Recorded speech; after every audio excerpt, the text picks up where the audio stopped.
तो दोस्तों आप बिल्कुल भी सरप्राइज मत होना कि अगर इजराइल रशिया के ऊपर ये आरोप लगाए कि आज के टाइम पे रशिया सभी इजराइल के जितने भी दुश्मन हैं उनको हाइपरसोनिक मिसाइल दे रहा है और इन्हीं में से एक हाइपरसोनिक ने आज इजराइल को हिट भी करा है। चाहे अमेरिका के डिफेंस सिस्टम हो चाहे इजराइल के डिफेंस सिस्टम हो, सब फेल हो गए इसको रोकने के लिए। और आप यकीन मानिए इजराइल के लिए ये बहुत ही बुरी खबर है, क्योंकि अगर इजराइल के जितने भी दुश्मन है आज के टाइम पे उनके पास सिर्फ ऐसे रॉकेट थे जो वो अपने आप बनाते थे और इतनी पुअर क्वालिटी के थे जो इजराइल के एयर डिफेंस सिस्टम है वो आसानी से उनको रोक देते। पर लेकिन आज के टाइम पे जो इजराइल के दुश्मन है वो इजराइल के ऊपर अटैक करने के लिए हाइपरसोनिक मिसाइल जैसी आधुनिक टेक्नोलॉजी का यूज कर रहे हैं। बाकी इस न्यूज़ को जानने से पहले अगर आपने सब्सक्राइब नहीं करा तो आप सब्सक्राइब कर लोगे कि ज़्यादा लोग हमारी वीडियो देखते हैं पर लेकिन उन्होंने सब्सक्राइब नहीं कर रखा, और वीडियो को लाइक भी कर देना। ये आपके लिए छोटा मोटा काम है पर लेकिन इस चीज़ हमारी बहुत मदद होती है। और ये जो इजराइल के ऊपर मिसाइल दागी गई है ये कुछ 100 या फिर 200 नहीं बल्कि कई हजारों किलोमीटर दूर से दागी गई है। एक हाइपरसोनिक सैकड़ों किलोमीटर दूर से फायर करा जाता है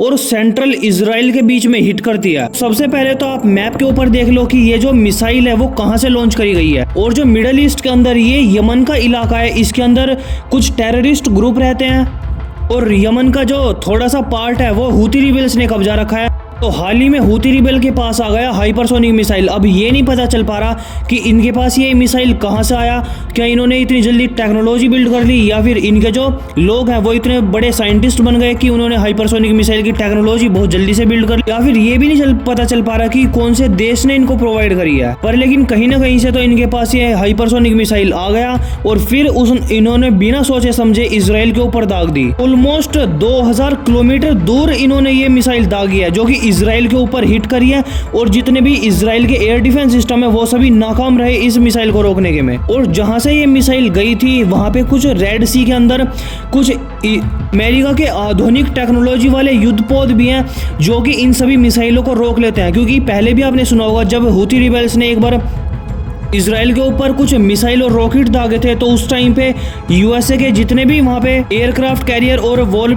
वॉरशिप और फ्रिगेट वगैरह थे उन सभी ने रोक दिया था और इसराइल के ऊपर एक भी मिसाइल नहीं जगह गिरी। पर लेकिन इस वाले केस के अंदर उन्होंने यूज करी थी हाइपरसोनिक मिसाइल, और हाइपरसोनिक की जो मिसाइल की जो स्पीड है वो इतनी ज़्यादा थी कि जो अमेरिका के ये एयर डिफेंस सिस्टम है ये इसको ट्रैक ही नहीं कर पाए, और अगर इंटरसेप्ट ही नहीं कर पाएंगे तो फिर ये मार के कैसे गिराएंगे। और यही सबसे बड़ा कारण है कि इस मिसाइल ने बहुत ज़्यादा सक्सेसफुली इसराइल के अंदर हिट करा है। और इसराइल का एक बहुत ही ज़्यादा इंपॉर्टेंट एयरपोर्ट है उसके बहुत ज़्यादा पास जाके गिरी है ये मिसाइल। और ये चीज़ आप कमेंट सेक्शन में ज़रूर बताना कि क्या आपको उम्मीद थी कि जो हूती रिबेल है वो इसराइल के ऊपर या फिर इसराइल के ऊपर कभी भी कोई देश अटैक कर सकता है। क्योंकि ये बहुत ज़्यादा शॉकिंग न्यूज़ है हमारे लिए भी और तुम्हारे लिए भी, क्योंकि कभी भी किसी ने ये नहीं सोचा था कि इसराइल के अंदर कोई आतंकवादी संगठन इतना बड़ा अटैक कर देगा। क्योंकि सबसे ज्यादा शॉकिंग जो खबर है वो ये है कि अभी इसराइल को और यूएसए को ये भी नहीं पता है कि जो हूती रिबेल है उनके पास कितनी संख्या में ये हाइपरसोनिक मिसाइल है। और अभी तो सिर्फ हूती रिबेल ने ये टेस्ट करा है इसराइल के अंदर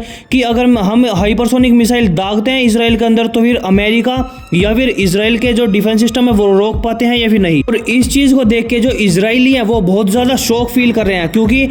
अगर मान लो हूती रिबेल के पास बहुत सारी यही मिसाइल होती तो फिर ये बहुत सारी एक साथ भी मिसाइल दाग सकते थे। पर लेकिन इन्होंने अभी एक दाग दिया, तो अभी फ्यूचर के अंदर किसी को नहीं पता कि हूती रिबेल के दिमाग में क्या चल रहा है क्या नहीं। और आपका क्या व्यू पॉइंट है इस न्यूज़ के ऊपर आप कमेंट सेक्शन में ज़रूर शेयर करना और लाइक और सब्सक्राइब ज़रूर कर लेना।